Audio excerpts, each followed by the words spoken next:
My name is Rhapsody, his name is sneakyteak, and welcome back to the ladder streak for another week. We're going to be going with the Hellhound. I'm going to click that depart button before I even say hello, but now I will say hello. Ooh. Hello. Straight into it. I like the enthusiasm. This is our next cycle, by the way. Woo! You're right. It is our next cycle. We've got the 11th rank of Covenant. Merchant rerolls cost 20% more, so they'll be costing 60 for us rather than the base 50. I was already just talking previously about the fact that the Hellhound feels like it's going to be a little bit more straightforward than the last run, but then we got given the pair of Melting Remnant. But look at the starting cards. Double Dripfall, that's cool. An Impish Scholar with the ability to reform it gives us a lot of exploitation of one specific card if we happen to get one consume card in the deck. Right, exactly. And Hellhorn has some really good consume cards. What do we have here? Ooh. Ooh. I'm like, okay. So Wrathful, so good, right? And we've got a little armor in the deck. It's a better frontliner than our other options. But we can reform a brawler. That gets up to multi-strike 3. Brawler goes 3 and then 5, doesn't it? Oh my gosh. Pretty sure it's 3 and then 5, 2, 3, 5. Hornbreak is, there we go. Yeah, 2, 3, 5. 2, oh my gosh. That is a lot of hits. It is a lot of hits. I feel like if we don't get Whiplash, that becomes real hard though. We've got 4 reform in the deck. That's true. It's true. Well, I mean, so this is scaling like that unit ultimately in the late game, right? Each time we reform it, we're scaling it by 25 without resin block. That's 25 right. Output of damage. And without, wicked games, wicked blaze, or anything like that. That's right. It feels like that's a slower game than just giving it Reaper if it already has Brawler. Yeah, maybe that's not as... Maybe that's like absolutely absurd multi-attack if we also get the other things, but there will be no razor sharp edge. We're not going to get that kind of scaling. We don't know if we'll see resin block. That's a good point. I'll say this. I know that we can play well with Wrathful, and Wrathful is quite strong, and I'm confident with it. It's a Swiss Army knife of a unit. It's just a really solid unit. I couldn't help but notice that, right? Like the concept of reforming your champ with Brawler is really, it's cool. It's just different. Look, it is totally fine to think about that, and it may end up being what we do for a little bit, right? We could take Brawler and then later diversify into Reaper and then take out our previous plan of reforming the Brawler for our damage. Or even Wrathful. I've done Wrathful Brawler before, and it's not bad. If you're fast enough at scaling it, it just helps you kill more frontliners, and the Rage helps with the multi-hit. So I decided to come to this screen to try and look at what the Merchant of Steel is paired with in the second area, because if the Merchant of Steel is paired with Hellhound, that's more likely to end up finding us a frontline unit than it being paired with Remnant, which means that we could push a little in this direction. Is it not? So Remnant we determined last time has pretty good hits, right? Because it has something like 5 decent frontliners. That is true. Let's have a look at them. I didn't say that as like, is that true? Like, I don't think you're true. I actually have a bad intuition here. Like, my intuition about unit density is not very good. Mine was that Branded Warrior and Horned Warrior were basically the only backline for this character. Because Alpha Friend, Demon Friend could even be frontline in necessary conditions. But then I guess like what I'm talking about being a good frontline is literally Deranged Brute Steelworker. Yeah. So I don't stand by what I just said. They're okay, right? But they're not beef. Huh. So then we could take Wrathful and then focus on our backline, use things like the Paraffin Thug, get some slays for gold, maybe put Harvest Trigger back there. Yeah, it's pretty good. It's probably also safer since we have no other scaling mechanism for our brawler.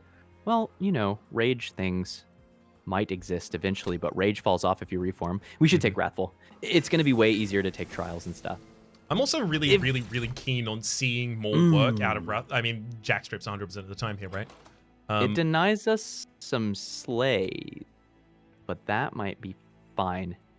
Probably still worth. Yeah, it'll deny some slays, but it probably also denies more than 10 armor's worth of damage a lot of the time. Yeah. I agree. I like this jack strips.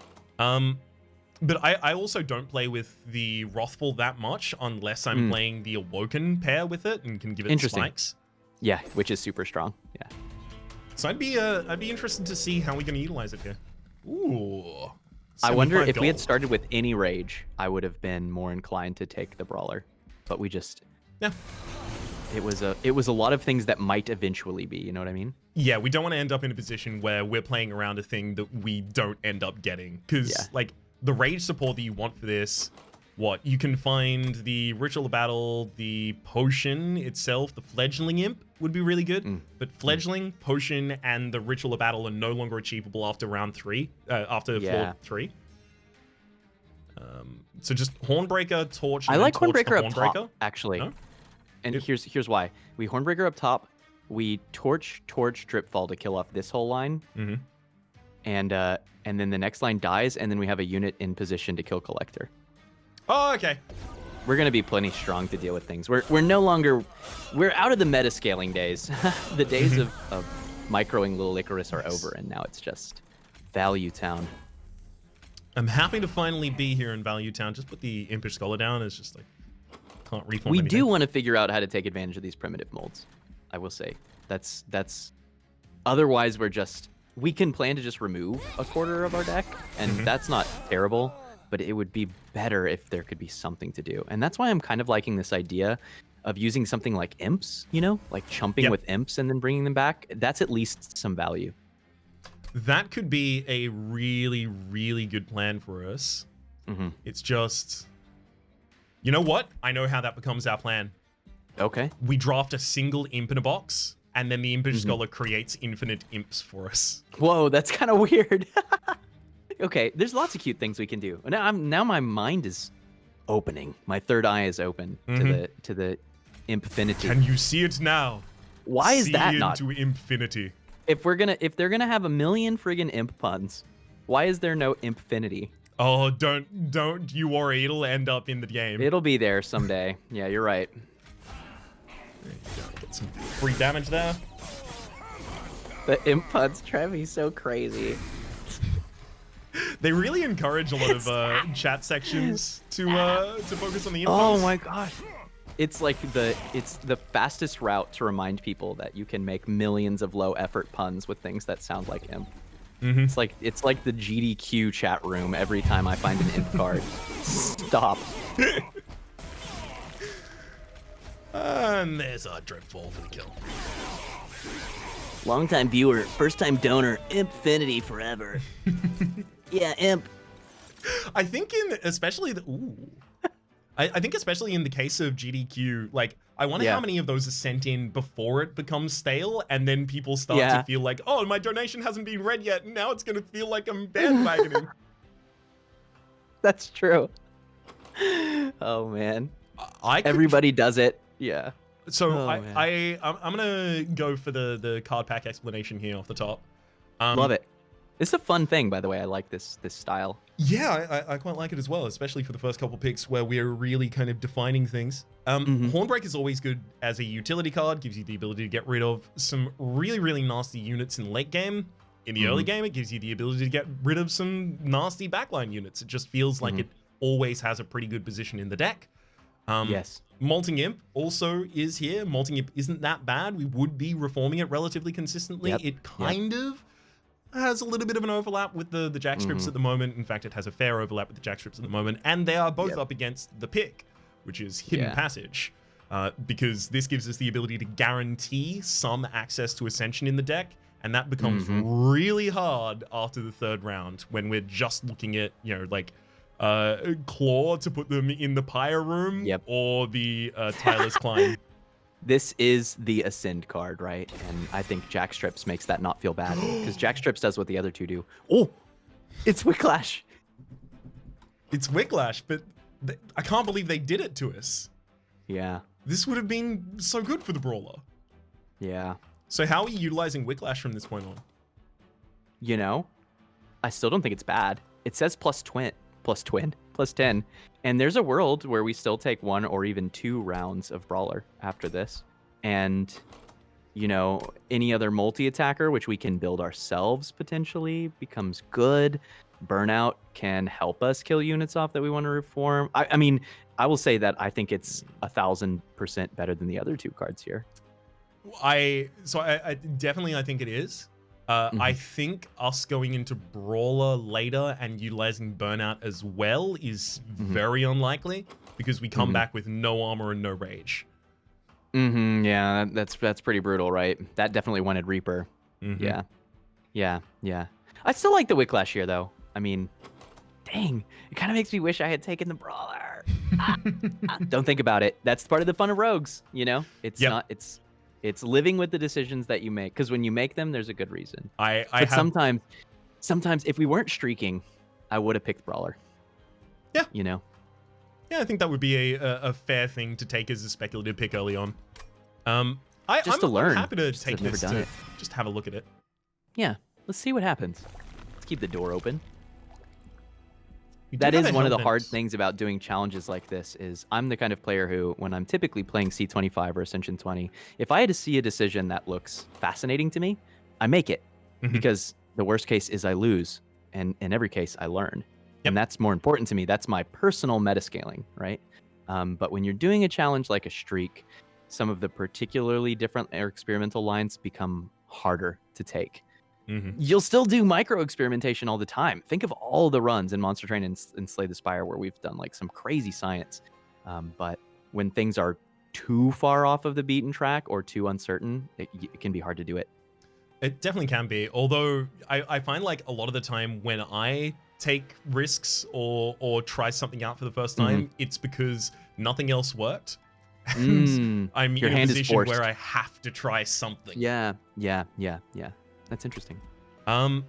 So I could still see myself going to the Merchant of Steel as well as the Hellhorn banner. I think it's correct. Trying to give us some... I think it's correct. And the reason I think it's correct is we have so much unit-based tech, and we don't have units other than these shiny stewards, which are fine, but we can do so much better. I like that assessment. Imagine a deranged brute. Imagine a deranged brute right now. Quick plus rage 7. A friend. That friend could be quick. I often feel that Alpha Friend, if I'm going to put a tier 3 upgrade on it, I want it to just be multi. I don't care that much about it being quick. I just want it to hit more times. Oh, I definitely want it to also have multi. Yeah. I wonder if, like, because in the world where we are utilizing this, it goes behind Hornbreaker for the moment at the absolute least. And then it doesn't really want to be quick because you don't want to stop the Hornbreaker from being able to get their slays because that's how they fund the ability to stand where they are. So let's talk about Railbeater for a second here because I think that my playstyle leaves me incapable of utilizing Railbeater because it crests and it troughs at different points in the run. And there are points where I just want it out of the deck. I just want it gone, like, it's a curse that I'm holding.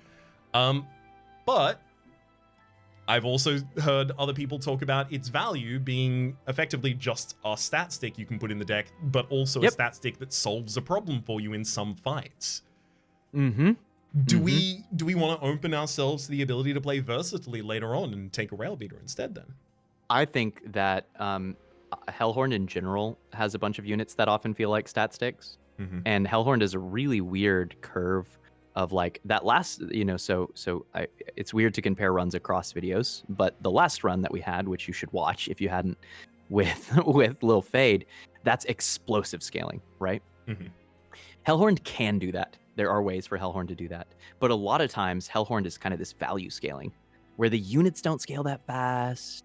And the one thing doesn't scale that fast, but you kind of like perfectly put together a bunch of armor with a decent amount of rage and a good couple units and maybe some overstacking or a little bit more oomph from your paired class, and you get there. And so stat sticks like Railbeater end up becoming a lot more of your deck than usual. Sometimes you get crazy Consumer of Crown builds, but a lot of the times just having some stats to get you through your mid game while you get your end game scaling engine online can be quite good. And if this unit gets reformed, they get reformed with 30 armor. So in terms of reforming a unit that has more health, this Rail Beater is a way better tank. Costs 1 less. It's 1 less pip. So I think this Rail Beater is nice. Even after the buff, I think the buff was much desired for Alpha Friend, for sure. But unless I've got something like Gurg's Goad, I'm not that in love with this unit. It's kind of ungainly compared to some of the other things that you can do with Hellhorn. It always feels to me like, to be really excited about it, I need a little bit of that support structure. Yeah, Alpha Friend definitely. I feel like Alpha Friend was my best friend, my first friend. You might even say my Alpha Friend. Back when the original beta was running. And because at that point there were no Covenant levels or anything to worry about. Things didn't scale beyond Alpha Friend. At that time, he was only striking for +3, but you could still get to a reasonable degree with them relatively consistently. I haven't had a good Alpha Friend maybe since beta. Yeah, I mean, you just consider it mathematically. Like, in the longest fight in the game, you've got something like 8 waves of scaling, right? That's it. Frequently less if you have more priority units. If you're hitting once a turn with this Alpha Friend and before any other effects, they're getting like +40 at max. Which is the multi-strike. Good, but you pretty much you've got to do better than that against the Seraph. That's for sure. Yeah. So do we go Rail Beater? I mean, I like Rail Beater. One thing about Rail Beater right now is its reform is creating a chump blocker for us effectively, right? Like, it's not coming back with that much reform. It's just coming back with a bunch of armor. That stands in front of Hornbreaker Prince for what value, right? Protects it from its own revenge. Yeah, and I mean, just even before... Well, no, it saves the rage that it has, and it lets it attack for longer, right? Like, we would have effectively, we can expect on the order of 55 health, which beats all of the bosses for the next couple rings. And that's good enough for me. It just radically simplifies fights to make sure that we can focus on maximizing Collector and getting other value. Sure.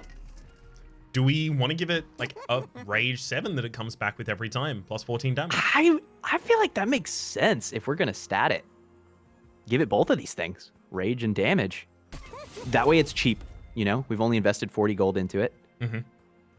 A much better stat stick, and then, you know, like there are mini runs where I end up cutting this unit too. I know you said that was more of a you thing, but I cut priority units all the time. Yeah, definitely. I don't mean to say that you don't. It's just something I do frequently. I do it maybe earlier than I need to a lot of the time. Because I have the idea of it being in the middle of this perfectly oiled engine. Yeah. We're getting a start here with Melting Remnant where it's gonna be weird for us to find a perfectly oiled engine, but maybe we will.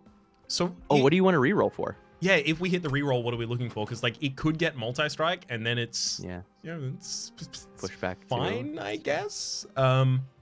It could get access to Large Stone. I probably don't want that. We're gonna want the space. Quick on it isn't terrible.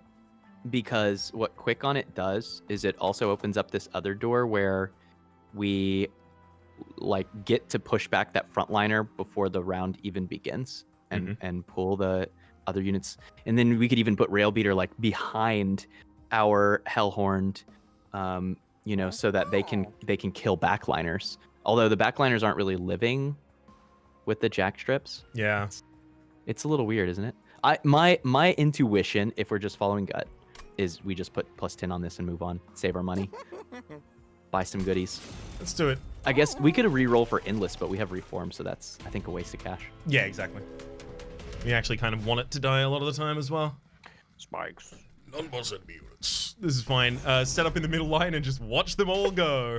As well as the boss, and then lose. No. I mean, yeah, they die after the move, so they will actually be up on the top floor, so we'll just set ourselves up here. Sure. Do we want to split the unit? No, wait, we can just put a shiny in the middle. Hornbreaker out front or Rail Beater? Both shinies in the middle. Right? Like, feels like we just go ahead and put the Rail Beater up front. Yeah. Oh, and we can ascend some units too. We're just gonna win. This is just gonna be the floor as the boss comes up. Like that's gonna be the same the entire time. Yep. It's not even gonna really get to scale, but our stats are high enough that that doesn't matter. I guess we can like, we could torch our own hell horn once or twice, but that's doesn't last very long. Yeah. We have to do it like every turn. Maybe if like the boss is just about to get here, we can do that. Luckily for us, I don't think it matters too much. Get him, steward. Oh, nice. That Stewie's going big. Oh, I died. Going all the way. Well, it almost went big. We could fortify it and it would kill something. But that thing's gonna die anyway. You could also just like Oh, that's kind of hilarious. go to floor 2. Yeah. Get out of here. And then just let this one resolve as it currently is. Drip fall that fool. Free turn. 15 free damage. Ooh, that's the best price to be paying for that. That was the cheapest price. GG. No need to overthink these. Our stat sticks are large enough stat sticks. Mm-hmm. And there's no meta scaling. Okay. Whoa, you wanna weld? I want to weld. Giving the welder something like rock. I want to weld. We could literally just give it burnout +1 and endless, and it can be all of our defensive scaling. True, but even better, we have torches. So like we can kill it and reform it a couple times as it is. And so we don't even have to do that. That might still be a thing that we do, but this unit dies once for a torch, dies the second time for burnout. We get it at least 3 times without having to work very hard. I love the unit. Whatever we do, we should take it here. That's awesome. It's 20 armor now. It's so much. I do like it. I wonder what we're doing next though. We need more damage next. Like, I feel like we will have enough armor until like ring 6-ish. You know, we can survive long enough. But we need to find a way to push the damage number up just a little bit. That's gonna have to more be units are found through good. Rage combos, I think. Yeah, I can see that. Well, you know, we've got other options too, like Remnant Banner, because we can overstack lanes pretty easily with this deck. We've got 2 drip falls and Ascend too, right? Yep. And what if we found like a big slime or something? You know, some kind of crazy harvest value. I'd love to see that. I really would, but I'm trying to think around like the base units that are more likely to appear, and it feels like it feels like we are going to need to find damage kind of external to the Well, units. you can get away with some pretty silly stuff if we can scale up our armor enough. And there is an end game to where we just get so much armor. Armor and stealth also are synergistic too. If we, you know, we can go deeper. We totally could, and this could easily be the endless molten encasement kind of build. Yeah, and with enough armor and stealth, it's okay if you're only doing 100 damage a round, which is a number that I think we can get to. Then we just need 23 rounds, right? But that's achievable. So is this a card that we just ignore in most circumstances then? Because we still need scaling from the Wrathful a lot of the time. Right. Yeah, it is gonna feel like a curse sometimes, right? But it opens up the stealth line, and it's a reform target too. More than happy to have it. Now we don't really have anything we want to dupe, but there is a Remnant Banner over there. We could just dupe a Hidden Passage, to be honest. Or a Rail Beater and just go for like more unit stats. Just play the units until they win. And we certainly then we'll wish that we could also dupe the Ascend, right? It's funny. There is a world where we could go to the Merchant of Steel still because of the Impish and the Molten wanting Endless or some such. Give them some burnout or some whatever. I kind of like this Remnant Banner. I kind of want to see another unit here. And then if we totally have to skip, like you said, we can dupe Rail Beater to extend our lifetime. Okay. That gives us more to work with. That's kind of interesting. What do you think about the Paraffin Enforcer line? I'm just wondering how we get the burnout to support it. Yeah. honestly, how easy is it for us to make a bunch of money? Because making a bunch of money buys us trinkets, and trinkets win games. Mm-hmm. It's not that difficult for us to make a bunch of money, I think. That's like a natural drop for the for multi-strike in our deck where we have none yet. It can naturally hold like a lot of different things for us, in fact. It doesn't get to kill very many backliners because of jack strips, but maybe it can kill some. That is true. That is true, actually. That's my one concern, right? I wonder if that takes away like more than 50% of its effectiveness and we need to just figure something else out. Yeah. It's interesting because Paraffin could do some interesting rage things here. Like Paraffin, and then we can put Burnout on our units, and all of a sudden we're stacking Burnout on like our Hellhorn champion with a Paraffin Enforcer.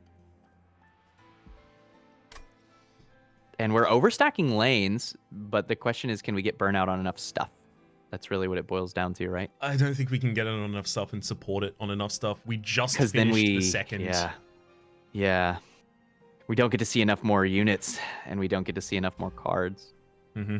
Well, I mean, do we think that a Paraffin Thug is worth more than 10 gold? I've got to think yes. Yeah. Well, I mean, I've got to think yes. I mean, in my mindset, like, it's that plus the cost of removal afterwards. So... That's fair. But there's a time value to money, I think, right? Like, money is worth more earlier in the run in some senses because it helps you snowball harder. So hey, this guy got buffed. Sorry to interrupt. They did? Didn't he used to have 3 HP? I don't know. Did they? Wow, that's very small. Let's quickly check something here for a second. Paraffin Thug, yeah, 3 to 10. Wow, you're totally right. Excavation Eruption, down in cost. Down in cost, but also down in the amount of times it hits. These are real. We should have looked through the patch notes. Maybe that's a separate video. Maybe it is. Let's take the Thug. Let's try it.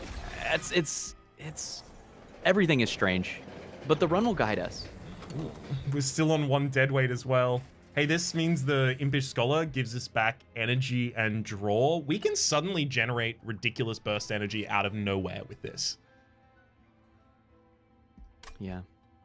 I think that is the pick, isn't it? Kind of has to be until we get the 2nd deadweight, TBH. Yeah. I mean, 1 energy is still a boss relic, right? But it's true. It feels like I would like to take 3 inconsistency for now instead of 2 inconsistency forever. You know, we could actually... Oh, will they? If we dupe that, they all turn into the thing? I believe all of your Calcified Embers in your deck at that point will change. That's kind of whack, though, right? We should probably dupe, like, this Rail Beater at least, or a Molten Encasement, or maybe just the Welder Helper. Maybe the Welder Helper or the Hidden Passage are the two I'm thinking of most. The Wicked Lash. The Wicked Lash. The Wicked Lash. This is... Oh. This is my favorite, by the way. I don't know where we're going, and I kind of like that. It's like cosmic smallness. You look out in the world, and it feels like I'm in, like, I've been blindfolded and led into a very, very, very large room where it is completely pitch black and I cannot find the walls. That's right. That's right. We're also probably a little fatigued from the last run. Do you want to just Rail Beater and stats? We're gonna climb these stats all the way to the moon, baby. We've got some ascends and stuff. We can overstack a lane. I've played Monster Train before. I know how to do this. Clearly. Very, very clearly. We can try and get Paraffin Thug Slays if we set up on the bottom line. Just like Hornbreaker, I kind of like that. Torch one. Yeah. Slays are good, and we can reform up top later on if everything is awful. Do we just leave Shiny Stewards elsewhere? I feel like we don't want to pollute our reform pool, and they'll die to the Exploder. That's my only worry. We may want to hold off. What? So are we going to lose the Rail Beaters even over the course of this entire run? Sorry, the entire run. The course of the entire maybe they're fight? so strong that they're just going to beat Daedalus. Oh, it was more for reforming the Thug or the Prince. But maybe that doesn't happen. 2 Fortifiers. The only ones that come in the front line are the 245s, right? Or 240s as they are at the moment. Okay. Yeah, I think we're fine against the enemy. Maybe you're right. Yeah, so maybe we just play them out. Honestly, I feel like sometimes my math intuition in this game is very good, and sometimes it's super not. Oh, I was wrong. He nice. Need more pips. Literally 1 extra HP and we'd be fine.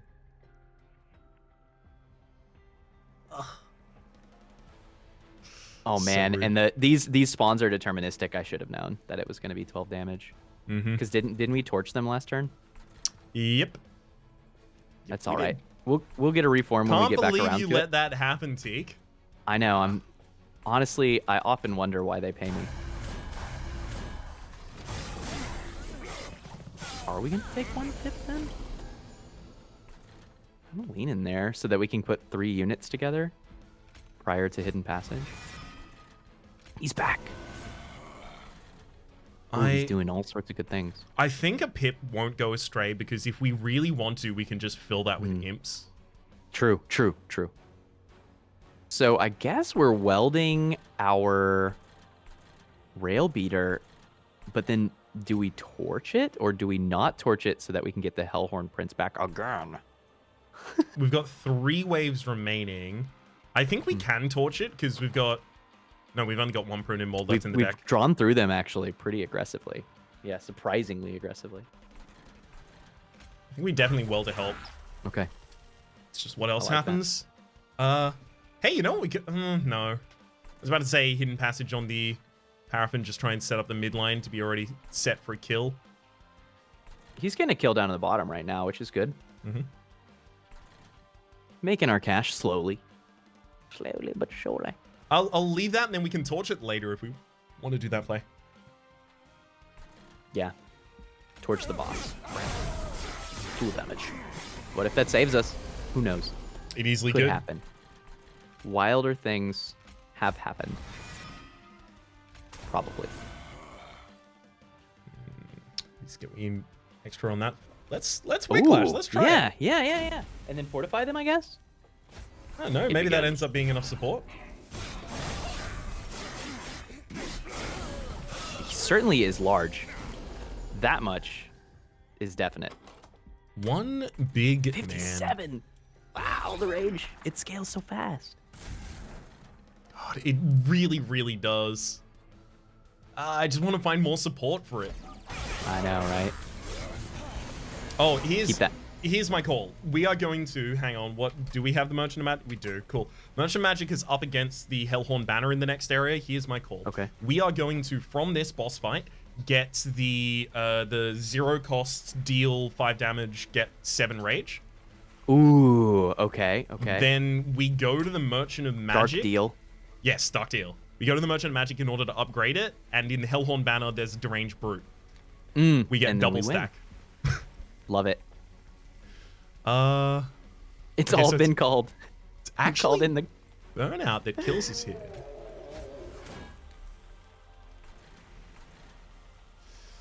Fortunately, there's nothing we can do with the Paraffin Thug. Yeah, I guess Thug's just not getting this kill.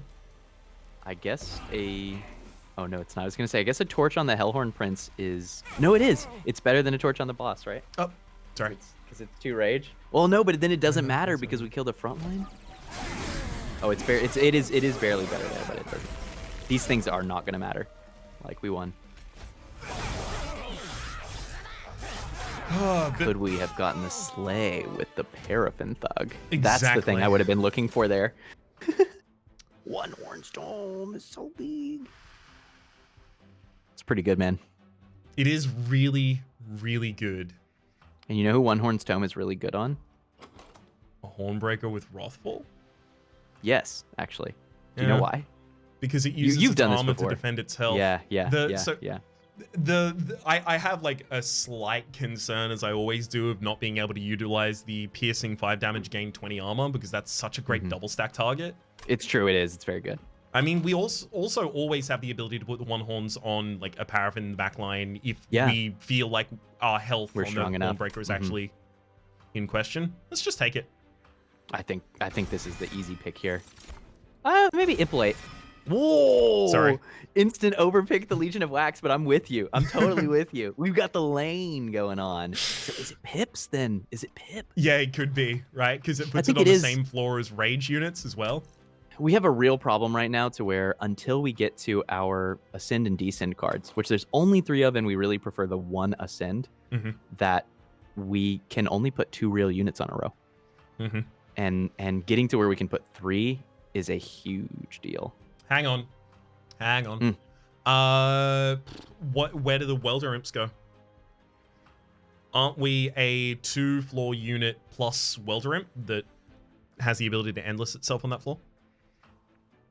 So, 2 considerations. Consideration 1, we play the Welder Imp and then we kill it.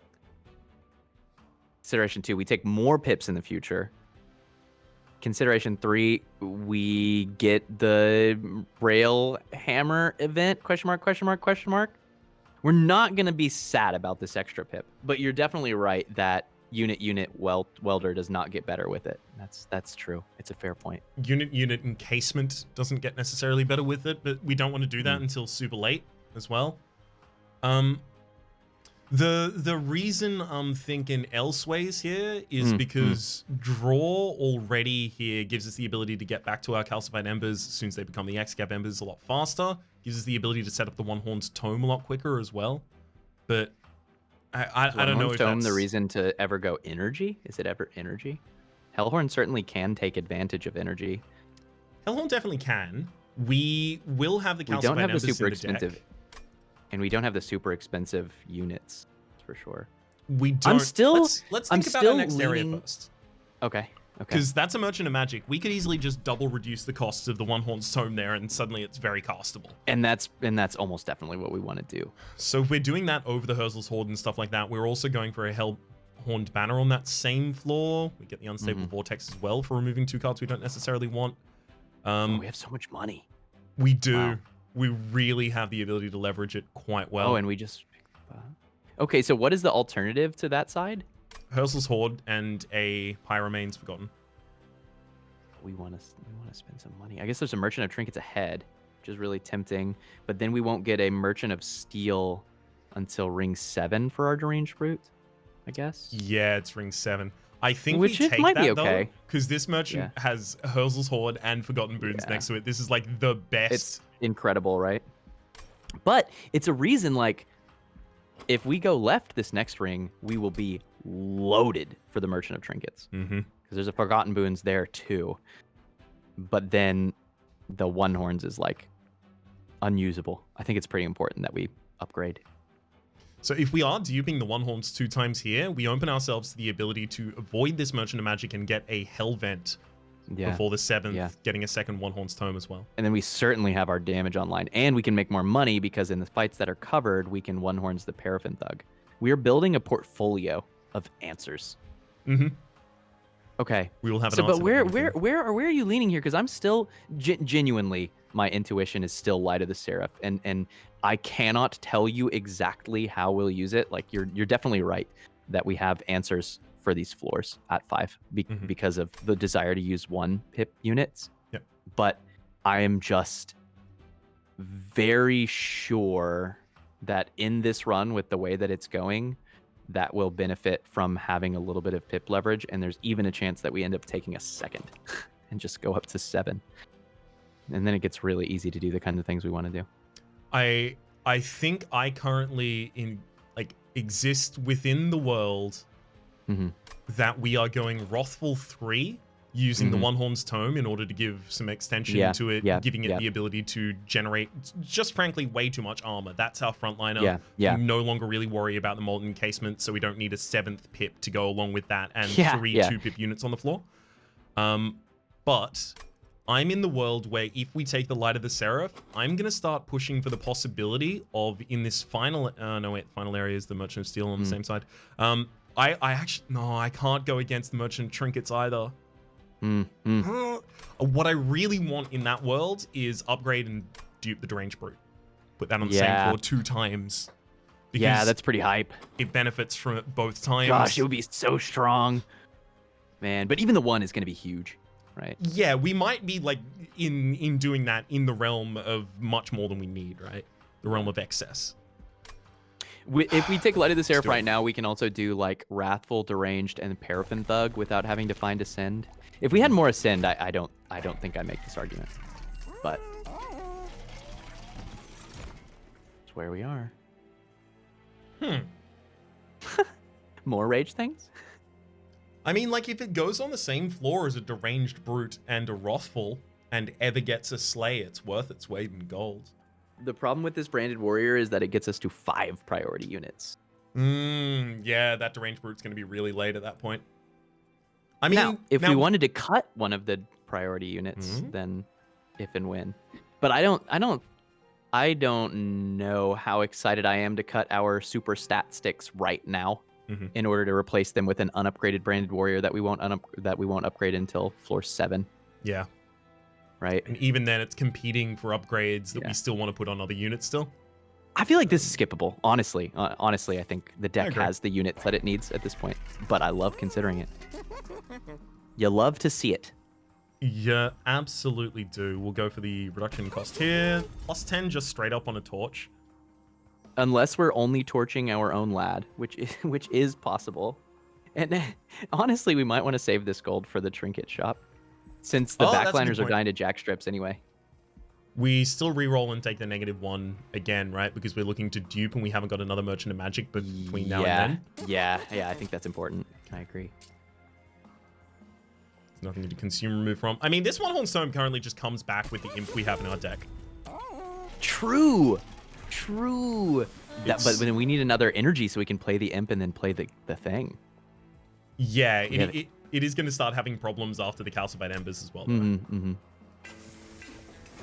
Oh, I'm so excited. This was protoplasmic. I mean, it was weird how undifferentiated this run was. I think we can cut Stewards because we have so many other units to play around and they pollute our reform pool. Yep. I agree. I was just making sure there was no reason that we were going into the no reform world. We may get there because of depending on rage stuff. I think it is going to happen. And I'm cool with that. Spell Shield 2. So these still destroy themselves as soon as they go to the top floor, so we don't have to worry about them. And Spell Shield literally just protects them against nothing, like torches, whatever. Those torches are for my units. Are we setting up bot lane so Wrathful gets more value before the backliners die? Interesting. Yeah, we could totally do that. I mean, like, the armor 15, if it gets a single slay, it's going to be ahead. Yeah. And it will slay. I'll say Rail Beater on top. Yeah, and we can like drip fall the 7 damage too to protect their health while we're setting up. That's all good. Unless we need the extra 3 rage, which maybe we do. Well, I mean, next time we draw... Well, okay, we have 3. Okay, so it's less likely. We got a lot of priority units. We covered our bases. Let's drip fall you and then torch ourselves. Let's midline it. Perfect. Best of both worlds. I love that. What you gonna do? That's annoying. You're right. It is awkward. Nothing to be done about that one, unfortunately, though. Oh, it's Burnout 2. I was like, we can Wig Clash it, but we can't. It's also, friendly unit. Yep. It's unfortunately shot right out the gate multiple times over. Not enough torch damage. I know. If only that Calcified Ember drew cards. Oh, yeah. Send it up to die to the shard. I love that. Actually, we'd torch it and then send it up, and it would die to the jack strips. That's awesome. Oh, man. Let's get some more damage on you, because, that made a difference. Get him. Soon, the slays begin. Oh, yeah. Now we're Slay Town. Perfect. Oh, you love to see it. We are going to be... Paraffin Thug will make up for the collectors that keep slipping through our fingers like sand. Yeah, no kidding. This doesn't even need the torch at this point. We just need its health. Yeah. Tome. Love it. It's time. Grow stronger. It's Roll all tome time for us. All aboard for tome time. Choo-choo. Do we have a drip fall? Did anything die? Can we reform? Nothing. Nothing. No reforms imps. available. No, nothing. How do we get the kill with the Paraffin Thug?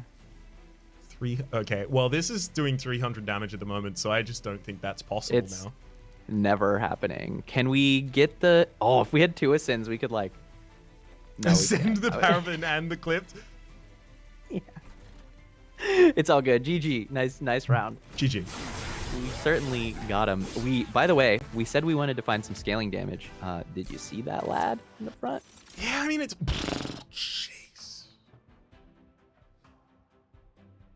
Is it ever important work?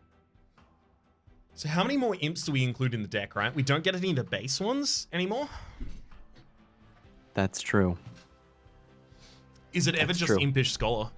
Because that Impish Scholar comes back with what? Either a Calcified Ember and then yay, thank you for that, or it comes back one with Hormstone. one Horms. Yeah. That's pretty friggin' good. That means that we're keeping Reform too, and we might actually want another energy. I love this Impish Scholar. I think that's hilarious. Mhm. That's so strong. That's big.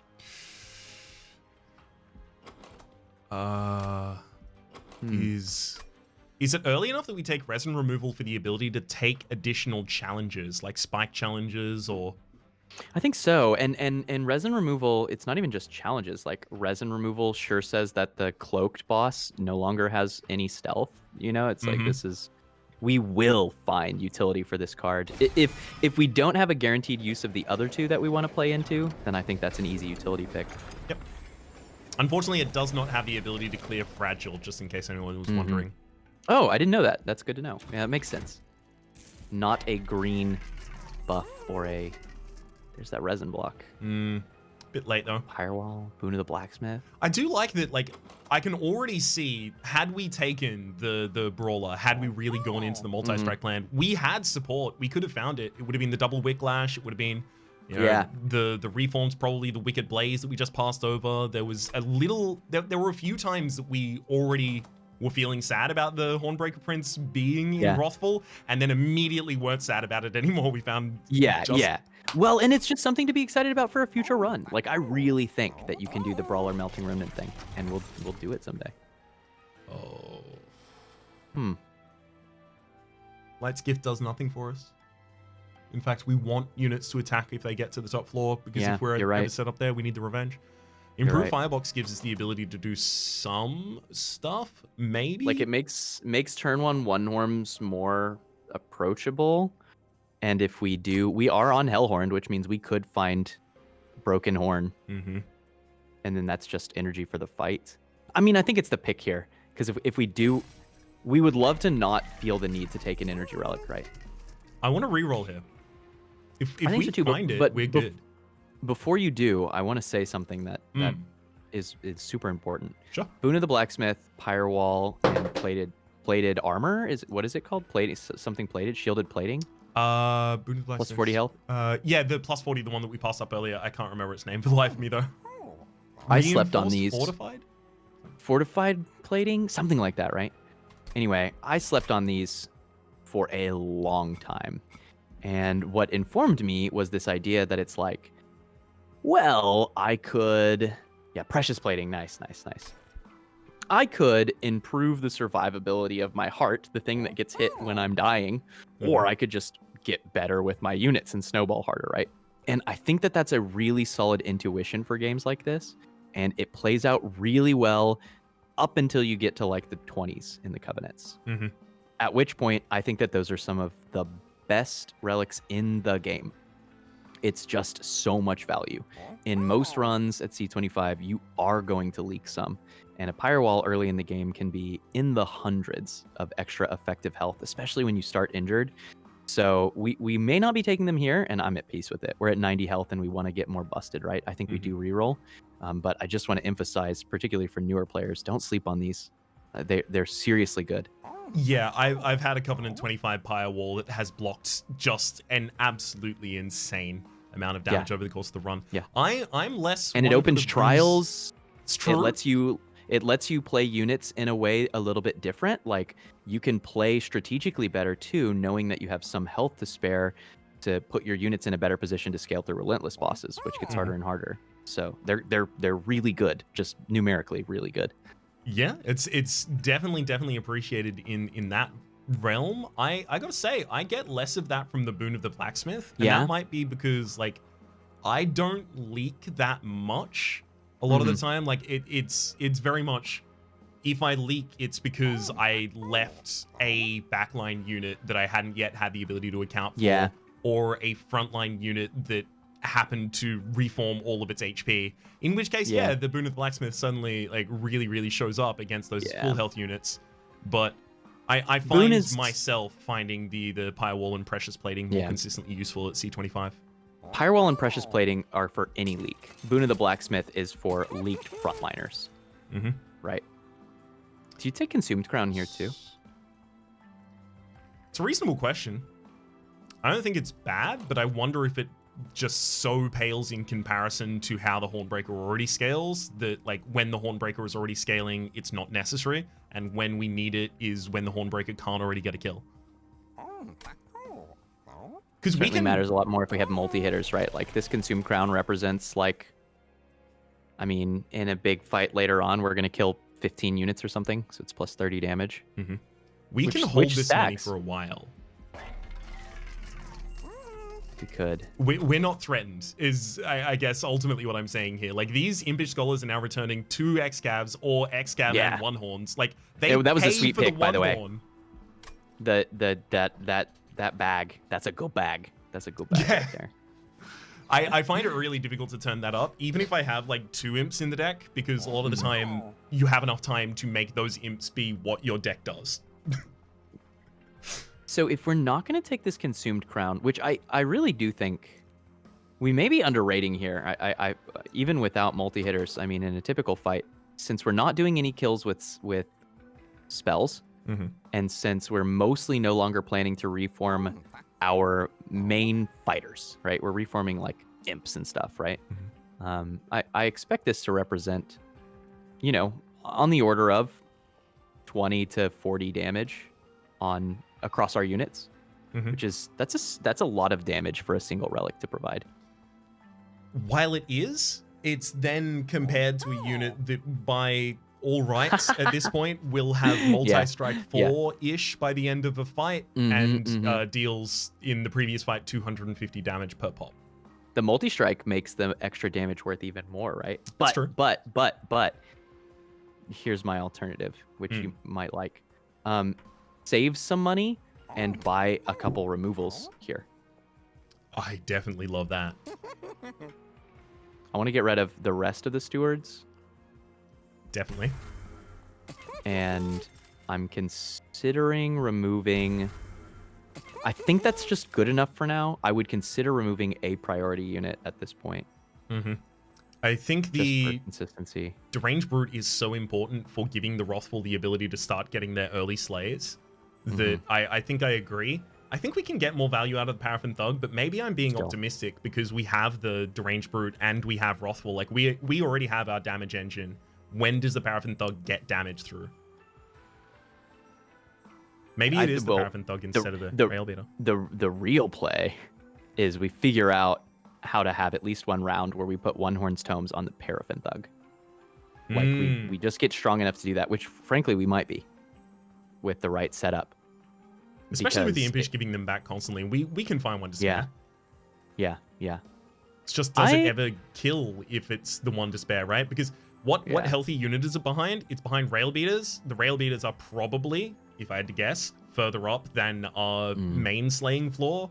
So something needs to live to the Railbeaters as well. We basically have to, the gambit that we have to make for things like this is we have to be willing to scale our like Wrathful slightly less within safe realm in order to get Paraffin Thug to get some kills by like putting Wrathful on the floor above them and have Paraffin Thug on floor 1 or, you know, something like that. We have to ride the tide more closely. Any of these plans probably involve removing 1 Railbeater so that we can get to those priority units in the first couple turns, I think. Okay, let's remove the Railbeater first. I will admit I'm pretty scared of that Paraffin Thug, and I'm like, where are we? Merchant of Magic, Hellvent. Okay, so we are going for that Hellvent, right?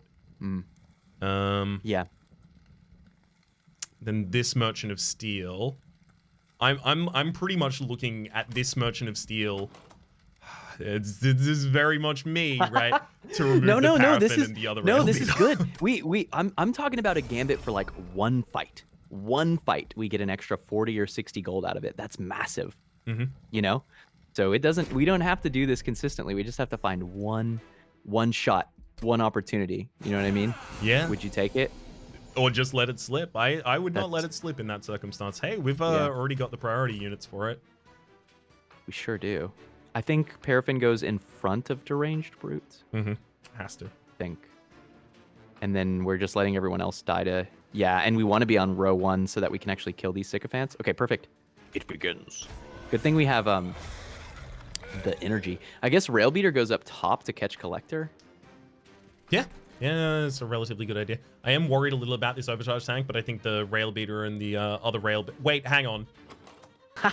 We killed it. We'll be fine. Yeah. Funny that we duped it, right? It feels funny, but honestly, it's real. Sometimes you just need stats while you find your end game. Yeah. Definitely true. Oh, nice. So yeah, we get the front and then the Paraffin. Okay, yeah, until we get multi-strike. I think we're actually in the realm where this is now our only multi-striker for a little bit, right? Because then it'll start taking out Quill and the Clips. Yeah. Okay. Is there anything else we really need to play right now then? No, a torch into the midliner. Gotta figure out how we're gonna kill them off. Maybe we won't. We just eat some hits.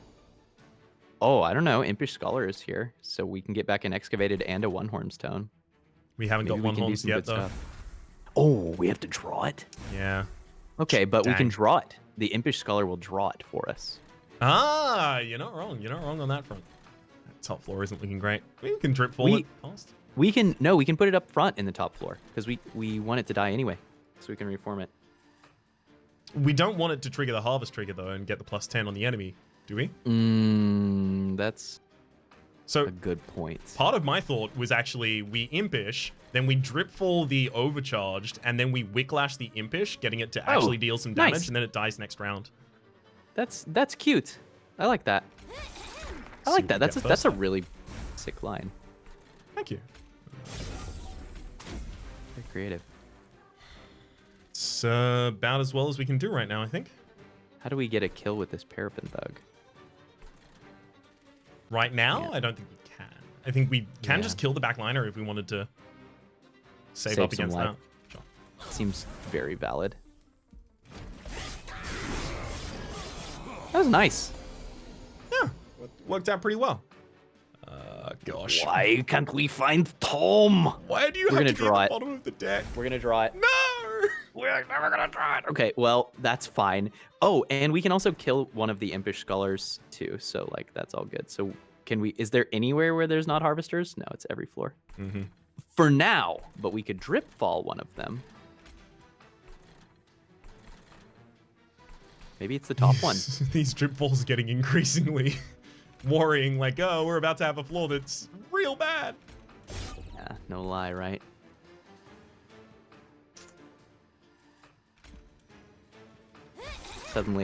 Suddenly missed that boon of the blacksmith. Who knew? Oh, thank you. The Paraffin Thug doesn't get any extra kill out of this, and unless it gets one extra slay next round as a result of it, I think this just needs to go. Yeah. Well, what is that doing though? That's killing the second line that dies anyway. Right. It's not. We use that, and then we torch the midliner, and then we still do the same thing, and then the backliner dies. And they get a kill. Nice. Brilliant. Perfect. Now we got our slay, and it's a safer position. Like we want to make sure that we still win. You know, these drip falls are extending the fight enough. 2 waves remaining. You know what? If we kill on the bottom row, we don't leak. What? Really? I think we're 1 round off of that. Aren't they getting to the top?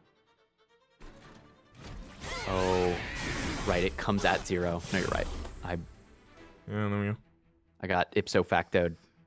We're My brain. We're about to really wish we had that Boons the Blacksmith. No lie. Give me the one horns! Stop it! I want the one horn! Can we do anything? We can find our drift falls. Falls are good. We can oh boy. We can we can ascend the Impish Scholar and put the Wicklash on them to do slightly more damage. It's the best thing we have the ability to do right now. Front line. We're not gonna die, are we? No, because we've gotten one. So we're doing 30. Yeah. So we live. But ow. Ow. Ow. Ow. We live, but it deeply, deeply sucks. Yeah. Yeah. Gimme. No! What's wrong with you?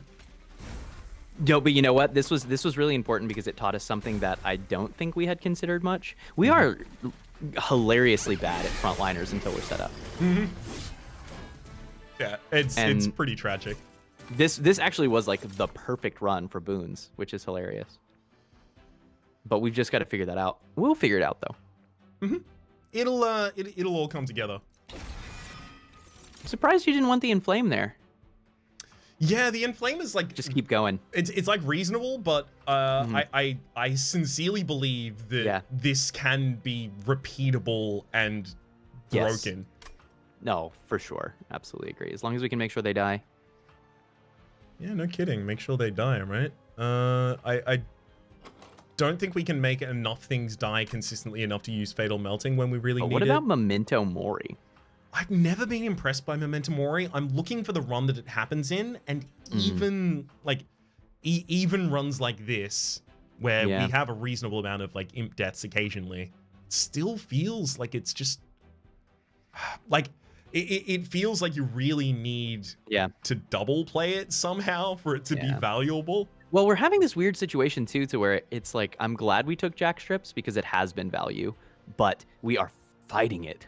Like we consistently have to set up bot lane to take advantage of backliners. And so that puts us in a really constrained position. I think we skip here. Yeah, I agree. Sacred Wix has a little bit of a problem of being the consume card. And then we are duping One Horn's Tome, making this more consistent. I think so. Yeah. I think so. If we could get like 3 of these, I mean, that helps us get better with frontliners fast too, you know? Oh. I mean, I would say Trap Shoot is maybe a little better just because we like enemies to die to our units. While yes, it also does say consume. True. And I think it's fighting like uphill right now to want to be included because if I ever get it back, I'm probably not happy to have it because I was Steel probably Pulley fishing Claw, for the others. Arguably better to remove. Well, they both say consume. Right? But we're not really going to skip here. These cards are so good. Are we not?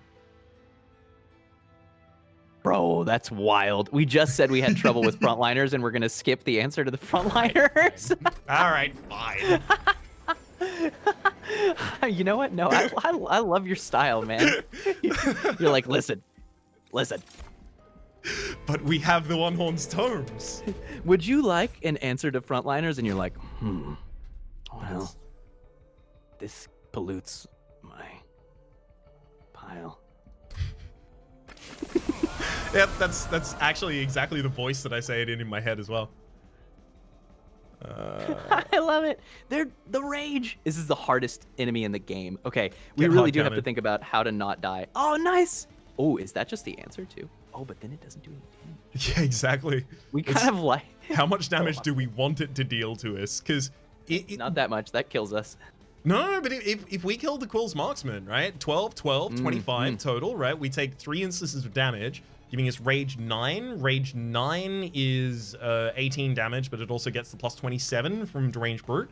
So 18, 27 takes us to numbers, to 45. 45 on top of the 25 gives us 70. Kill the Alabaster Guardian, get our 15 back.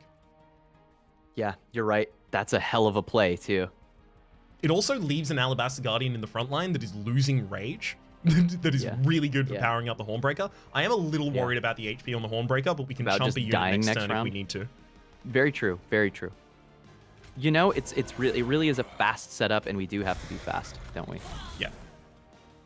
Think we... But it's dire because we can't let these Clipped Guardians go to the top floor being rage buffed every single time. Like, we actually will die to that now. We will literally die. I kind of wish we didn't draw resident removal there, actually. I know, it's too early. Well, that's a solution. But do we have to one horn so it's in the draw? We have another one's horns. What we don't have is another pyre.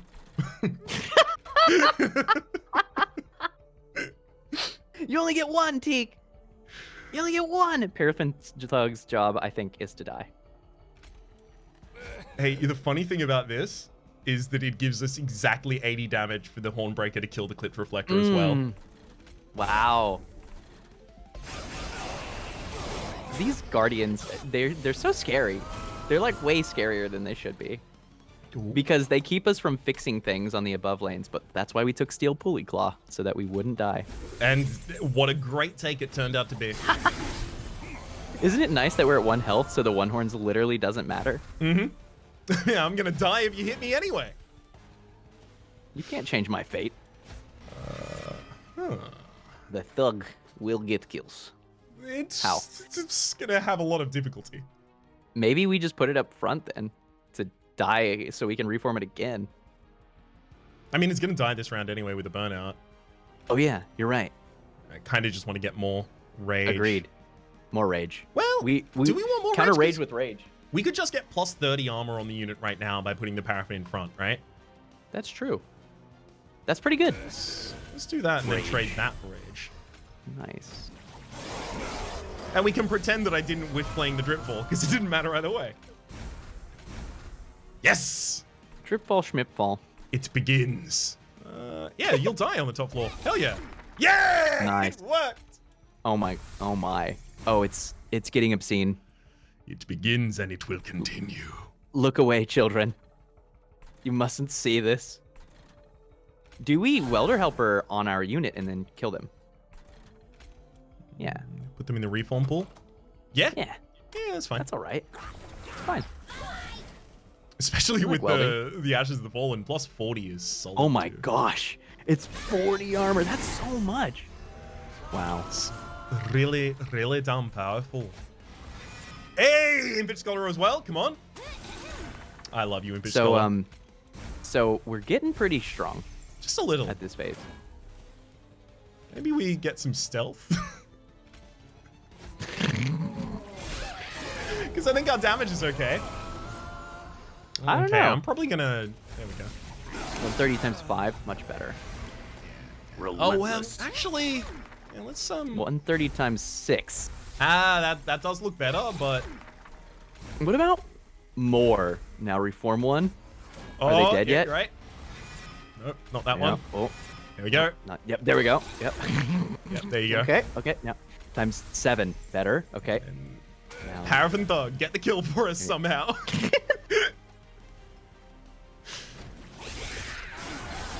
Now, I'm not great at math. You know, if we had skipped one of those one horns tomes, I actually think we could have gotten it with the Paraffin Thug. Maybe could have, yeah. Hey, that remnant pack sure says bring the impact that you want every time. Forever. Without, yep, it does. I like that. This is the bounty stalker that I skip, which is rare. Because we're in ring 6 and we have other plans and we don't have intent on death. So, where did we end up landing on this? Because I think it's back to draw for the sake of getting to the One Horn's Tomes. I think so too. Earlier. I have seen the engine. I have been driving this vehicle that we have built out of refuse and skulls and bones, but I have briefly looked under the hood, and I have found the Sanctuary of Rhapsody there, purring with its V6, V28 or whatever the hell this is. It's like a jet engine that we tried to put in our jalopy. It's really good, and we should draw to it. I think we win if we draw to it. I do like that play. I gotta say, I'm already also in the realm where I want the Paraffin and the Rail Beater out for the first draw. We can put damage on the my- deranged brute, giving us the ability. My only worry is we need to be sure that we live through the first couple rounds. Chumping has been consistently important for getting Wrathful over the early hump. Mm-hmm. We are about so to we just have upgrade to the solve champion that, as well, though. which makes a huge difference. Yeah. I mean, we're going to this side regardless, right? Over the merchant. I mean, there's play in the merchant. Yeah. A little less. More minus costs. Holdover. So if we did holdover Ascend or something like that, then or other movement, then we could keep these other units and actually overstack them, and it's not terrible. We don't care about overstacking anymore, though. I mean, Hornbreaker Prince is the alpha and the omega of this deck. As long as we can get them set up, we win. So we do, actually. Hang on. We've got 6 capacity. That deranged brute could happily take a large stone. Yeah, and then we still have a slot. Mm-hmm. It's That's just pretty good. Why does the deranged brute want a large stone? Why do I feel like it wants this large stone? Because Hornbreaker's in front. If we had a way to like reorganize our own units, that'd be really March good. of Shields. Yeah. We're not going to find March of Shields in ring 7 No, and then just be able to utilize it for the 8th. So is it literally just plus 25, plus 10? Just give it a couple stats? Yep. I think so too. Do we have a reroll here to look for question mark, question mark, question mark, question mark? Endless and Burnout 1 for different imps. I just want to have 12,000 gold in ring 7 Dang. to buy so many relics. All right. Can we agree that the Thug needs to go at least? Thug can leave. Okay. Oh yeah, and we have a molten encasement we want to get to. Yeah. There is a molten encasement as well that we have the ability to remove, but that could also just be a chump blocker for a single damage for us. Let's... Or a single wave of damage.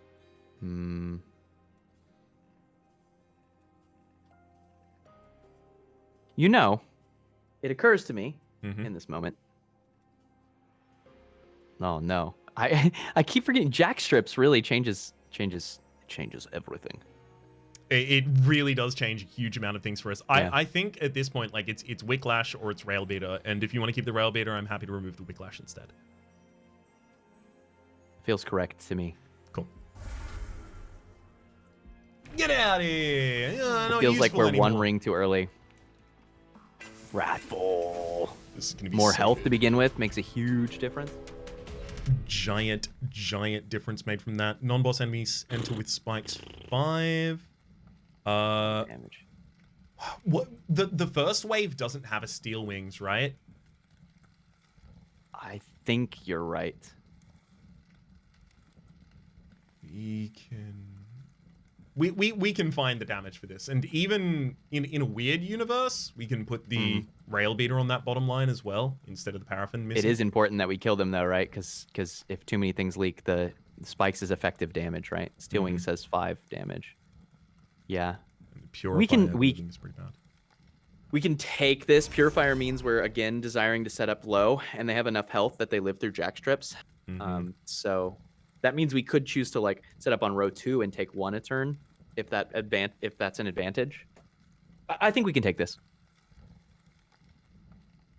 And we have 98 health now too, so we could afford, if we leak 1 or 2 steel wings a bit, we'll live through it. 400 gold is worth. I'm just worried about how slowly we may end up setting up. Yeah, it's gilded.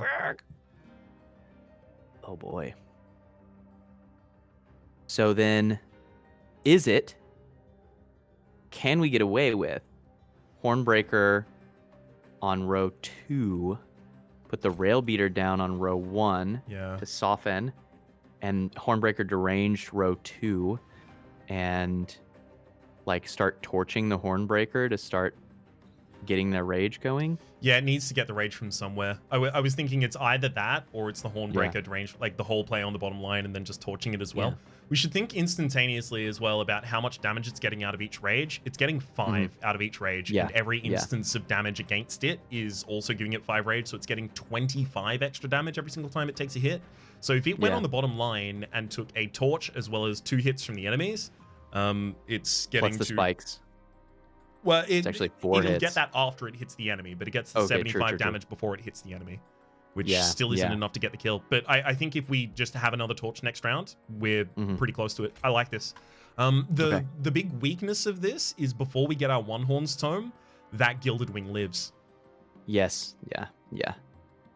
Gilded Wing turned out to be a bigger threat than the Steel Wing, actually. No kidding. All right. Super spooky. Do we want to keep this unit available to do this forever? Yeah, and it does enough damage that, I mean, we can overstack it in row 2 also to take advantage of the rage. Yep. Heck, I didn't even think about that for this round. Save the damage on that too. Oh no! No! This is a resolve! I should have dazed the Purifier, would have prevented the self-mutilation draw. Oops. That's true. Although we saved more life this way, so it's not, like, obviously terrible.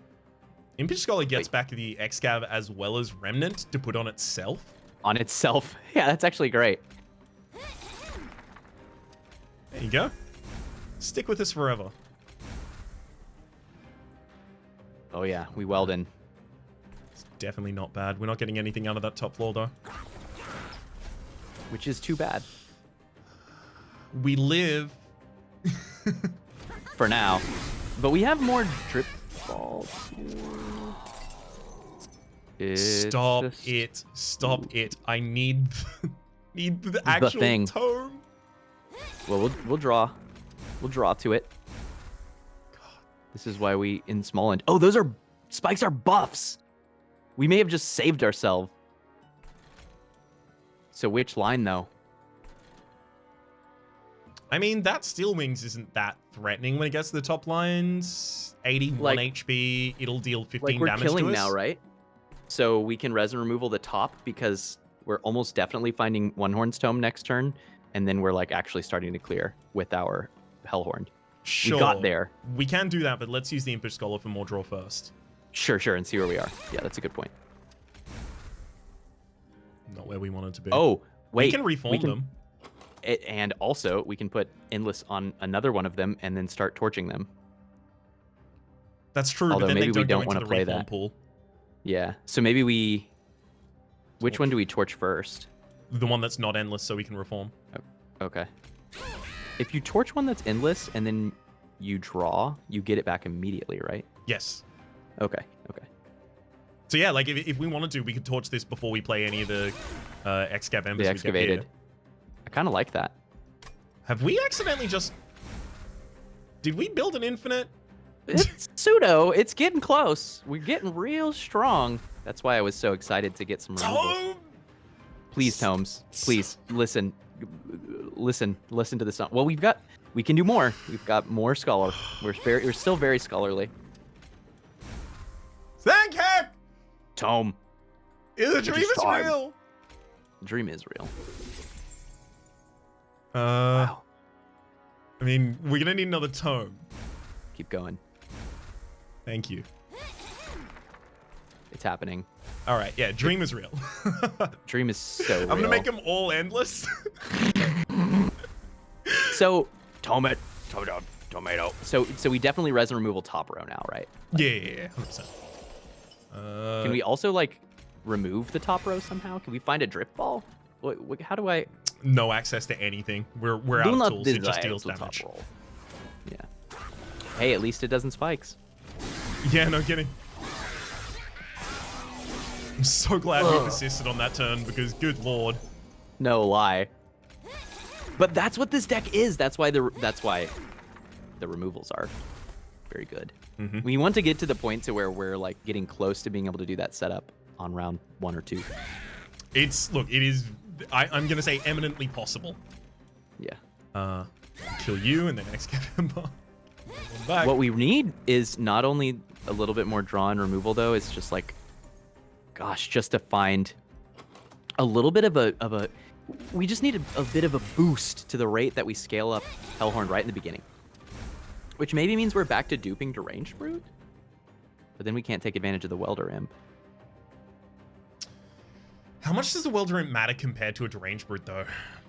Yeah, and maybe we can still, because we do still have things like Dripfall and Ascend. So we don't have to put Killing enemy We units can move. earlier is worth the amount of armor that we may end up losing to a welder helper over the course of the early start of the fight, and then in the late start of the fight, like we've already killed the enemy. And we can hidden passage them the deranged brute away to get some welding and then bring them back. But yeah, maybe we end up just removing the weld and meld. Oh my gosh, this Wrathful is maybe the best Wrathful that I've ever seen. I've seen some big Wrathful. It's doing pretty. But this is on well. another level. Yeah. like wow. Going. No ends. This engine does not end. It's called an engine, not an end-gen. It's the worst I've ever done. It doesn't even mean anything. Exactly. It hurts me. I love that they're we almost get to kind make of better. all of them endless as well. They're almost kind of better when they're not, though, because then they come back free. That is true in terms of them coming back free. It's just we have a lot more access to the ability to kill them and draw than we do to the ability to reform them. Yeah, that's very true, because the torches get there. I'll do it. Oh my gosh. 540 times what? We have to fight Seraph the Diligent, by the way, so we just have to do this all on one turn. Oh, that's okay. We'll do it. It's not a big deal. It's honestly probably really good, because we can thin the deck as we go. There you go. We'll see exactly how many more of those we can get. Yep. Oh, no, okay. Yeah, Well, I don't want those.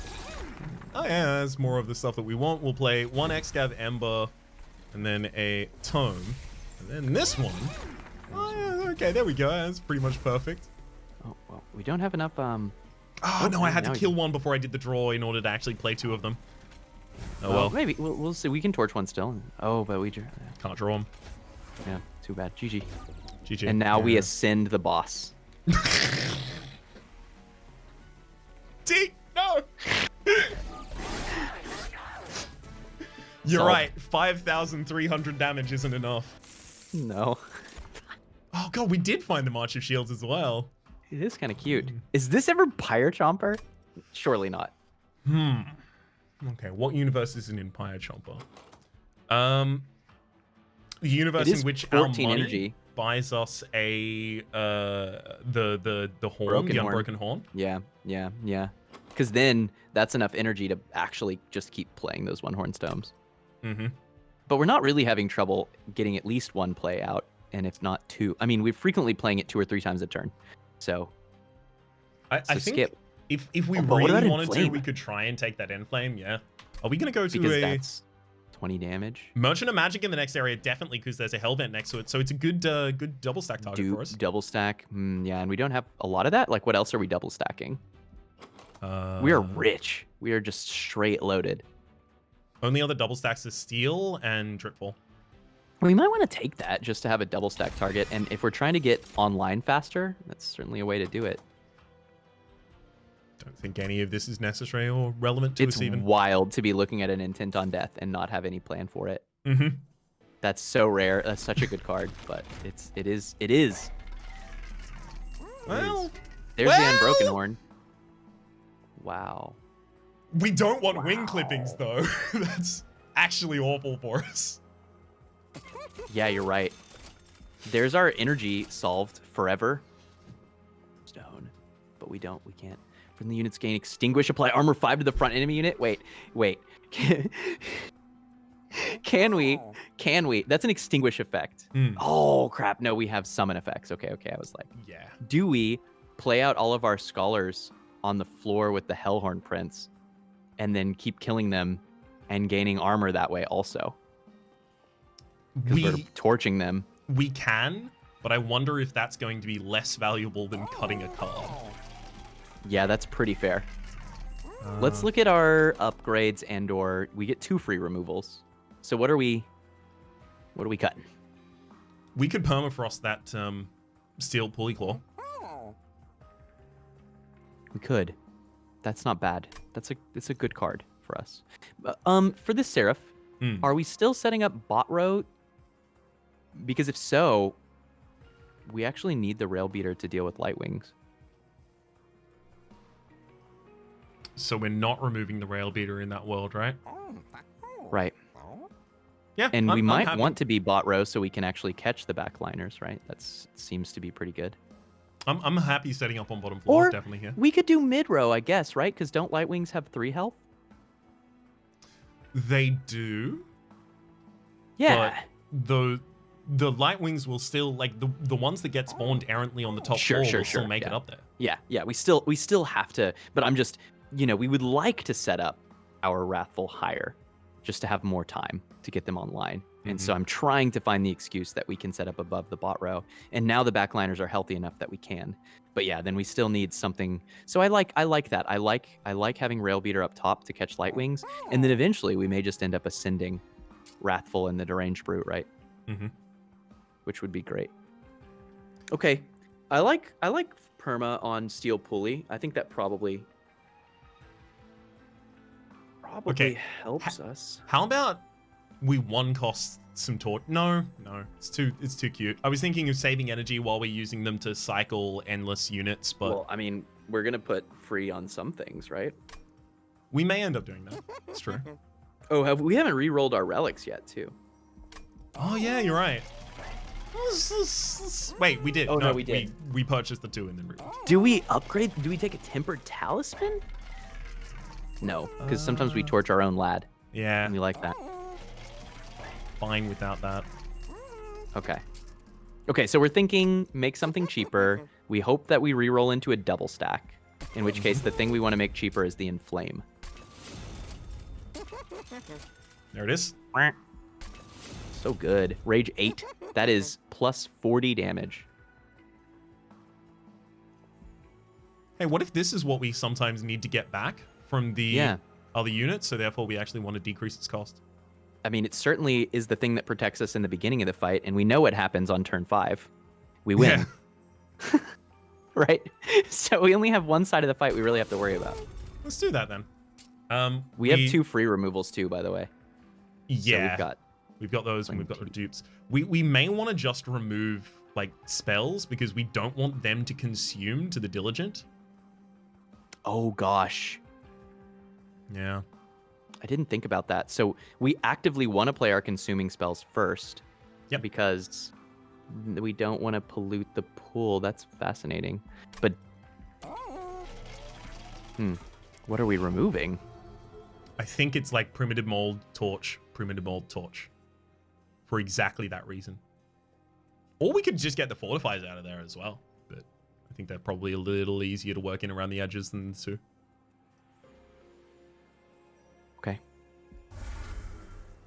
Okay. I like that. It's the dupe that I'm less certain about. Yeah. Because that could easily just go on One Horn's Tome to try and get this off faster. Because, let's be real, once there is one Horn's Tome played on that character, we are close to winning, and then when the second one is played, we've won. Yep, So, and we have Flicker's Liquor, which makes it easy to have a high saturation of them. So this is going to be a triple One Horn's Tome deck. I'm in love. It's never second Deranged Brute, is it? It could be second Deranged Brute.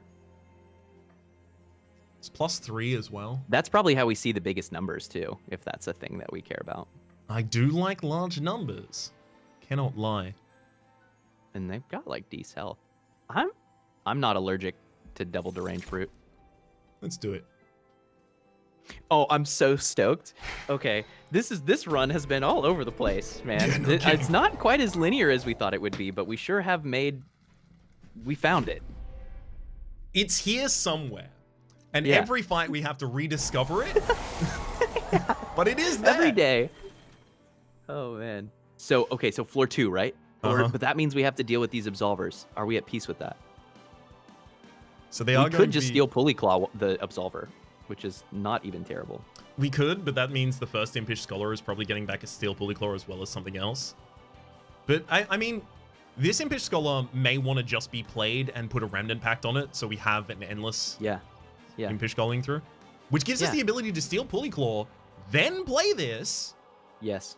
Okay. And then have it in the hand. Okay, I think that's like a great turn. Yeah. So, and Steel Pulley Claw, whatever we play gets consumed here anyway. Oh, but both of these spells consume, so it's perfect. Yeah.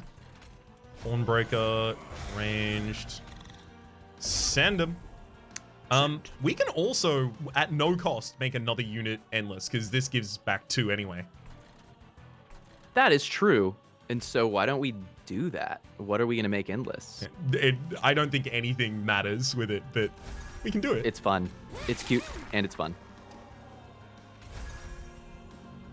Oh, we actually had Unbroken Horns, so that was arguably the wrong play, because we spent energy, but I think 7 energy is going to be plenty next turn. It spent 1 energy. Yeah, because of Flicker's Liquor, they ended up 0 cost anyway. All right. Nice. There's a weird world in which our defense is Steel Pulley Claw on the boss until they are just dazed infinite times. Yeah. It's right not before they world. go Relentless. No, well, yeah, this world has too many ways to win, but that world does exist. Okay. Well, Consummate. no. But actually, no, though. But now, hold up. We might still be able to do this. There's a way. But that way, if we play this first, it gets consumed. So we need to figure out if we can... Maybe we want that. What's our consume pool right now? It's literally just Remnant packs. Yeah. I mean, because that's 8 armor? Armor got double stacked too, right? No, it's 10 armor. Yeah, it's 10. So we could get to 20 armor, and then we would have to Steel Pulley Claw, the Gilded or the backline. So I think that we don't need to be too cute about this one. I think we can do a really, really simple play of 1 Horn's Tome, get the Impish Scholar out, 1 Horn's Tome again, the Impish Scholar chump blocks for the Gilded Wing. We use the Steel Pulley Claw to get the Gilded Wing past. Yeah. So it actually chump blocks for the Light Wing. We get the Hornbreaker Prince to hit the Light Wing back. Impish Scholar goes to the top of the deck. We have a Hornbreaker Prince that is starting to kill enemies and starts to get... We'll kill the Gilded here because we can. Can we? Yeah, if we play the Inflame in the turn 2, we're gonna do. Oh yeah. Yes. Yeah. We'll do it that way. Okay, so it's 1 Horns, Impish, 1 Horns, Inflame, Steel Pulley. Steel Pulley, yeah. And play out the Rail Beater up top. We should play Rail Beater first too, in case we can make, I guess play the and then we play the Vengeful Shards so that Impish makes the Inflame free. Oh, I like it. Yeah. Cool. Little micro. Lots of value. A good micro to have done. Okay, and then we get the Enflame with its double stack. You get your extra multi. You go to the top line and die. And then we quit playing Remnant Pact, I guess, so that we have space in our consume pool. It would be okay to go on another Impish Scholar, but yeah, we can quit playing it right now. Just because the other 2... Well, we got more 1 Horns. Yeah, I don't know. I couldn't convince myself it mattered too much. I think it does. If we do that, we're not playing Deranged Brute, but then we're killing the Impish Scholar with the... We can kill the Impish Scholar with the Torch, or we can Dripfall it past. True. Ooh, what are we going to Dripfall one of the enemies? Okay, so the incoming damage is 10, then 12, taking us to 22, 3 taking us to 25, and then 12 puts us in excess, 37. So if we Dripfall one of the Light Wings, we'll live. 2 of the Light Wings. One of them need... Oh, you mean if the Impish goes in the midline as well as a chump block? I see. 10. Yeah. I see 34. Yeah, you're right. I see what you're saying. Okay. Yeah. I mean, there is a universe in which it's just Deranged Brute in the backline. We torch something, we Dripfall something, we accept that we mech up, ruin the pool a little bit, and then we have incoming damage against this is 25. They hit us 3 times, giving us an extra rage of, so it's 7 per stack at that. No, it's 8 per stack at that point. What about this? Hear this line. Yo. What do you tell me what you think about this? It's Deranged Brute in the front. This deck has an Ascend and 2 Descends. The Deranged Brute allows our Hellhorn Prince, Hornbreaker Prince, who now has quite a bit of damage going out, but still not quite enough armor to start stacking up some kills. And we can like torch it this turn too, and they're getting an additional +3, right? So it's ×8 on their rage. They're going to be doing a ton of damage, and we just need to give them a couple turns to get some kills. So we derange Brute up front, and then the next time we have Ascend or Descend, we move them. So they start getting more rage again. It's nice and safe.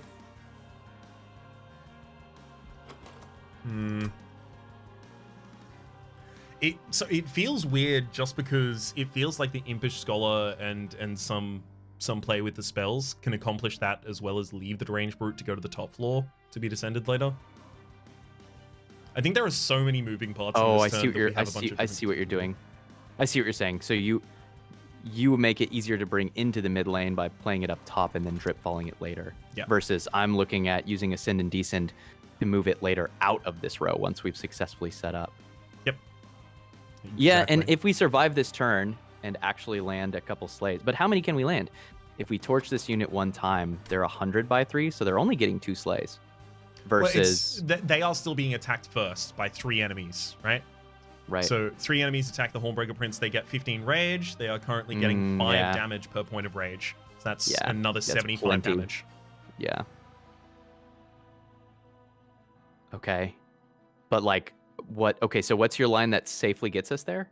So it is Torch, Impish. The Impish brings back at the absolute least either the Steel Pulley Claw or the Torch, because the One Horn's Tome is the only other card in there.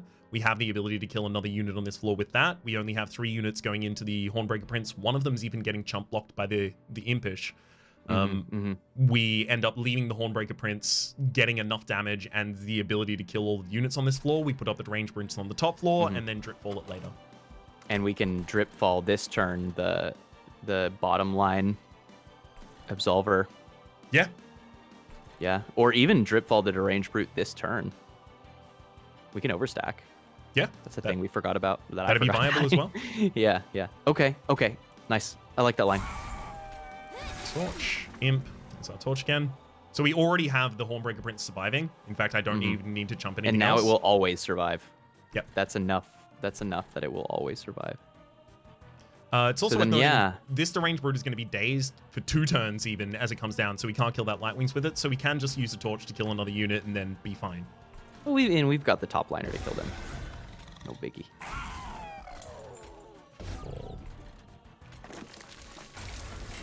And we are, I think, pretty much officially set for the rest of the fight. We can just We did it. Steel Pulley Claw to save 1 next turn, I guess. Yeah. Sure. Draw through the deck. I just want to get to my X-Cab Embers so I can actually generate energy. I know, right? Maybe we should have duped one of those. Yeah, no, there's definitely play in that being the case. I just want to see this number get into the thousands, as I know that it soon will. Good Scholar. I mean, nothing else really matters here. I could just ascend Honestly, right? Gilded Wing. Yeah, come up here. Come hang out for a bit. There's space for you in the clown car.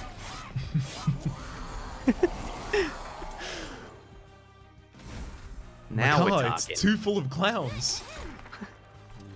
Yes. Oh, God. It's happening. What is life? Wow. Do we play the welder up top just to like get them out of the draw? Yeah, we could totally do that. And just It's a bunch of armor. daze you for good sakes as well. Torch our mans. We might as well torch our mans. We got to get that number so big. Get torched, mans. Oh, hang on. Yeah, we're pretty close to a kill. Oh my gosh. We might get it. Okay, well, we got a kill. If we play the other Impish Scholar, we can get it to hit the One Horn's Tome here, right? Maybe. Theoretically. I mean, we already have the ability to just play it. Yeah. And we literally win. But how big of a number can we get? That's what matters. Okay. The number can get larger here. It would require... It can't get larger anymore. We anti-large... No, the number can get larger. Yes. Bro. Enlarge in numeral. That'll do it. Wow. And then we bully claw. Just gonna let this one resolve normal 700 times. We could times 10. We could keep playing. Yep. He was a big man. He had 2 more turns to play in this sandbox. Oh, if only he GG. needed them. GG. He doesn't.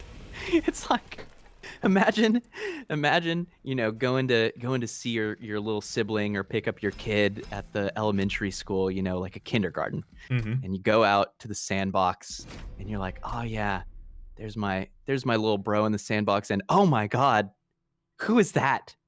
And it's like it's like a professional bodybuilder. They're just massive. Just like They're like holding throwing a kid, sand everywhere. holding a kid by the scruff and just like very lightly slapping. Doing squats. What are you doing? Get out of the sandbox. It's obvious. Squats? You can see I'm what getting doing. bigger. It's like, but you're too big. That's a sandbox for children. There is no such thing Oh god. Never as a grow sandbox up. for children or too big. Hey, there's the custom challenge code. I thought about it for a little bit, and like the only one I could come up with is like Angela Folders being a name, and then it would obviously be a description. But like, I mean, it becomes weird around plurals, especially. Yeah. Plurals and places. Some of these are weird. What are you gonna do? Just an unfortunate one right there. But hey T. Hey, Raps. So, man, it's been a long weekend. It has. We've both had like a quite exciting, quite an eventful last week as well. Indeed. You got anything you're looking forward to in the upcoming week? Just excited to stream. Mm-hmm. Honestly, I'm just excited. I'm excited to do my thing. I still need to find time for this crazy YouTube video that I have planned out. We'll figure that out.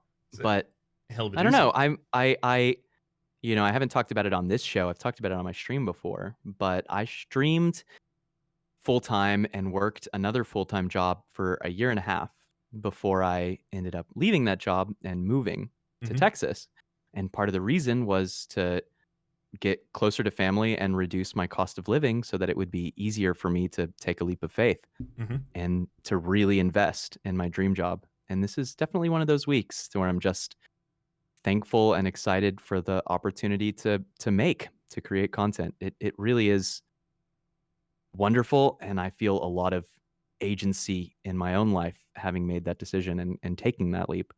Yeah, I feel like if every creator tweeted or sent out a message every time they had that thought of like, damn, I'm grateful to have this job, because I see creators do that like occasionally. But if you did that every time you had that thought, like your feed would just be, just thought about my job again. Just pretty good day. It's pretty nice. Pretty good day. And it comes with its ups and downs. It's real work. And some days are hard. And, you know, I mean, like Starving Artist was pinned for a reason. I feel humbled and lucky to make as much money as I do. And the select few of us will get to a point to where it's sustainable, but it is slow grind at first, you know, especially if you try to keep it as socialized content and don't take too many ads, too many partnerships, too many sponsorships. It's definitely a dramatic pay cut from a lot of other salaried positions, but it's a choice, you know, it's something that you do for you and for others. So it's awesome. Yeah, exactly. It's a lot easier to find energy for something that you want to do. More so than it is for maybe necessarily like another morning commute to a job you necessarily don't want to be at. But so that's it. I wish I could give you something more substantial, but I'm just glad to be here. You think at all that maybe you might end up diving into some Monster Train for the sake of exploring the new patch? Yeah. So I have been playing 4 games. I finally took it down from 1,000. I have been playing Slay the Spire, Monster Train, Vault of the Void, and Spelunky 2. And occasionally I played Bloons Tower Defense 6 last week randomly because I wanted to. So I certainly still have forays into other places, and there's whatever Wednesday, but this will be a good week to go into Monster Train. I'd like to do a patch notes review. I like to do those. So do I. They're good fun. I haven't necessarily had the time to sit down and record this one just yet, but I will in the near future. Hey, we were just talking about the streaming, so you can find the streaming link that you're looking for in the description down below. But for the moment, our names have been Rhapsody and sneakyteak. Hopefully you've been enjoying yourselves, and hopefully we'll see you next week.